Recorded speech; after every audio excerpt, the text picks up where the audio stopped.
So this is my natural hair, everyone. So I have been natural for a year and a half now.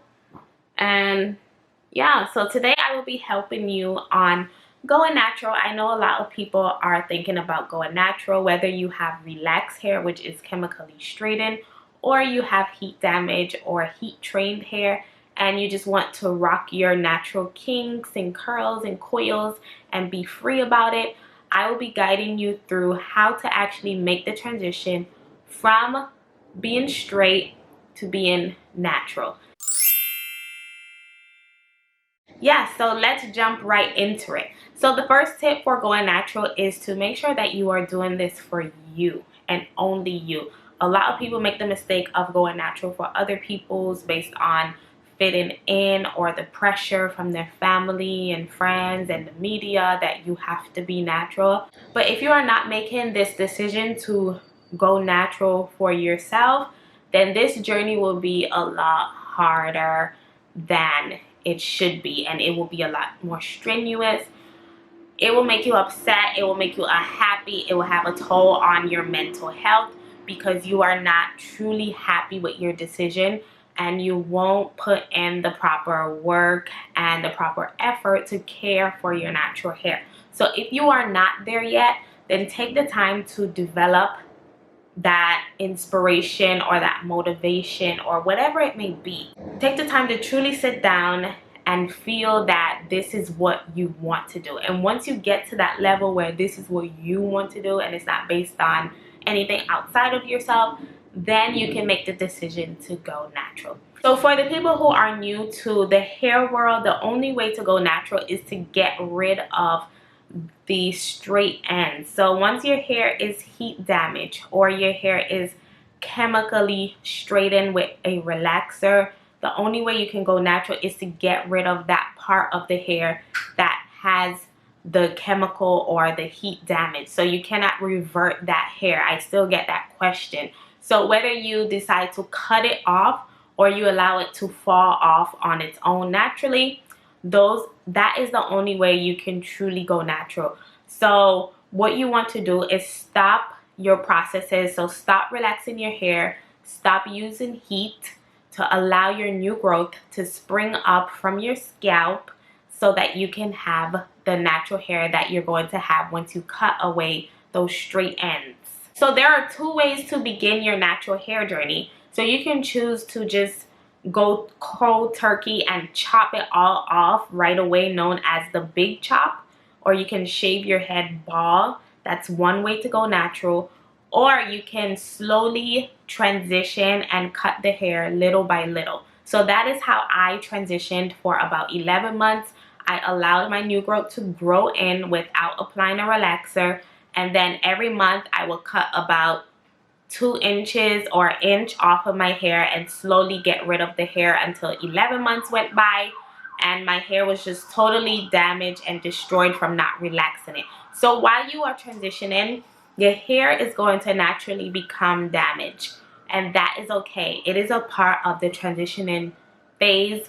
It's called the ugly phase. It's not going to be cute. You're not going to feel your best, and that's okay. So the changes your hair is going to go through, it's that it's going to look a lot more thin, it's going to look damaged, it's going to look frail, and you're going to have two different textures. It's going to be harder to style, but that is all a part of the process. So you don't want to use heat during this process. Do not try to match your new growth with the straight ends. Do not do that because you're defeating the purpose of transitioning if you are heat styling your hair. Unless your goal after you go natural is to actually wear your hair straight and be a straight natural, then it's okay to start flat ironing and blow drying the new growth while you transition. But if your goal is to wear your hair like this and to have kinks and coils and to still have your natural curl pattern, then you don't want to use heat during your transitioning phase or else you're not transitioning, because the new growth will become damaged and it will become straight and heat damage, and it will match the ends of your hair eventually.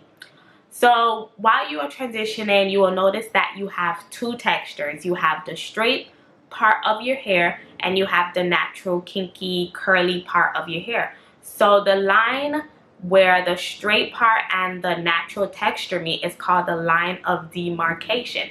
So that line is very, very fragile. So the most important thing while you are transitioning is to keep that line from breaking off as much as possible. Some breakage is normal. It is totally normal when the line of demarcation is breaking off during your transition, because of the big difference in hair texture adds a lot of strain to that line. So to limit the breakage, you want to keep that area moisturized. You want to deep condition weekly. That is very important while you're transitioning. Deep condition weekly, since deep conditioners add the ultimate amount of moisture to your hair. Make sure that you are using steam when you deep condition. You want to keep a spray bottle moisturizer so that you can moisturize the line of demarcation daily. So another tip for transitioning is to limit your amount of manipulation. So as I said, the line of demarcation is very, very fragile. So you don't want to comb your hair every single day. Limit your combing to once a week on your wash day. That should be the only day that the comb touches your hair, is when you're actually washing and detangling your hair with conditioner. So do not comb your hair while it is dry. That is a big no-no while you are transitioning. Your hair should only be combed in a wet state with conditioner. So even before you wash your hair while you are transitioning, make sure that you add conditioner to your hair and detangle your hair first. So beware of the tools you use while you are detangling your transitioning hair. So you should only detangle your transitioning hair with a wide tooth comb. A small tooth comb should never touch your transitioning hair. A detangling brush is good depending on your texture. If your texture is more on the looser side, you may get away with a detangling brush. But always finger detangle first and then go in with your wide tooth comb with conditioner in your hair. Your hair should be damp or wet when you detangle it. So do not wait too long to detangle your hair. That is a big mistake that a lot of people make while they are transitioning. You should be detangling your hair at least once a week, max. You should not go over that. Anything over that, you run the risk of your hair matting to the point of no return, where you would just be forced to instantly big chop your hair. So you don't want to be forced to cut your hair. So if you plan on transitioning as long as possible, do not allow your hair to get matted. So while you are going natural, you want to look at the way you style your hair. So your hair should be put in a hairstyle that you do not touch until your next wash date. So buns are perfect for this.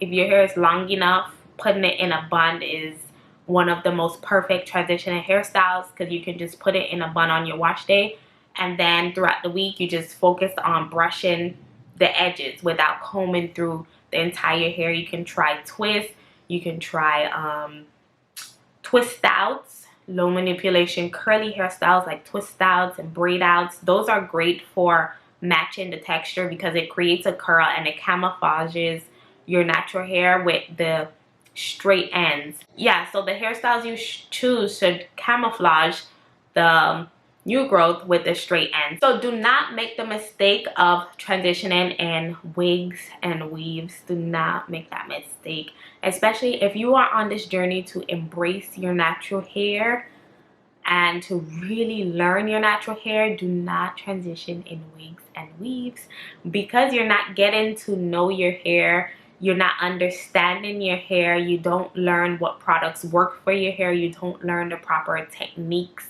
that works for your hair. So try to stay away from that as much as possible. And another thing with transitioning in wigs and weaves is that you don't get to get used to how your hair looks. You know, a lot of women struggle with rocking their hair with confidence because they don't like how their natural hair look, because they didn't get used to it in the transitioning phase. So the transitioning phase is so perfect for getting used to how your face is gonna look with afro kinky hair, because it does change. You look different with straight hair than an afro.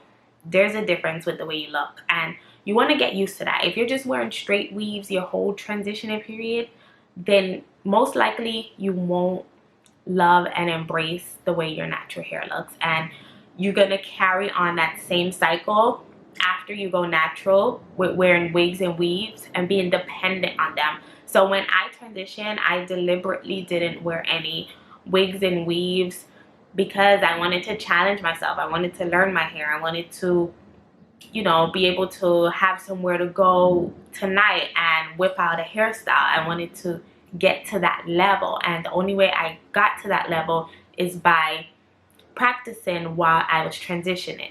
So yes, the transitioning phase, when you stop relaxing your hair or stop heat styling your hair, it is an ugly phase and you have to embrace it. But that phase goes by so fast. It does not last. Compared to the amount of time I spent transitioning, compared to how long I've been natural now, I'm telling you, that phase felt like it went by like this. I can't even think of the time I transitioned. I'm like, oh my goodness, where did the time go? So your hair is not gonna look good. The two textures are not gonna make you look the best, but keep pushing, and after you cut off those straight ends, it will definitely look a whole lot better. And don't be fooled by your hair looking damaged while you are transitioning. That's just how transitioning hair looks. It does look damaged. It looks frail. It looks stringy. Embrace that moment and know that it won't last forever. So another big thing with transitioning to natural hair is the types of shampoos you use. So be careful with the type of shampoo you use. Try to use really gentle shampoo throughout this whole transitioning period. I would even tell you to stay clear of clarifying and detoxing your hair, because those things can be really harsh on the hair, and you don't want your hair to lock with the shampoo. Yeah, shampoo has the power to lock your hair and mat it if you use the wrong shampoo that's too stripping.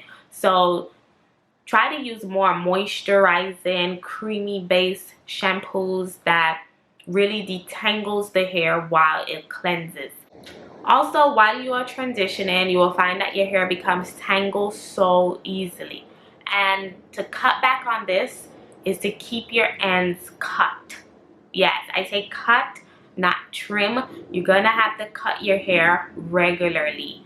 So trim it off a little bit every month is not gonna do it. You need to do mini chops, whether it's every 3 months, every 6 months, but you should be chopping off a good amount of hair. So you want to keep your ends as blunt as possible. You don't want your ends to be uneven and to fall naturally, because that will create more tangles at the ends, and the more tangles you have, the more breakage you have, and the harder this journey is going to be. So when I was transitioning, I would cut about I would say every other month I was cutting off about 2 to 3 inches of hair. I would do not big chops, but mini chops. So that's a big thing with getting through the transitioning period. Yeah, so those were my best tips for transitioning to natural hair. Know that this journey does not last forever. It's a very brief journey in your hair journey. When you transition, it goes by so fast. When you're in it, it feels so long. You just want to get it over with. But hang it in there, stick in there. Do not give up. Keep going, keep pushing, and you will learn your hair as you go, and the journey will be over before you know it. Thank you all so much for watching this video. I hope that you found it helpful, and I wish you the best on your transitioning journey. If you have any other questions, leave them down below. Also, if you want me to cover anything else in the transitioning hair world, then leave your questions down below and I will follow up with videos on more transitioning advice and tips. Thank you all so much for watching. Give this video a rating, subscribe for weekly videos, and I will see you in my next video. Bye guys.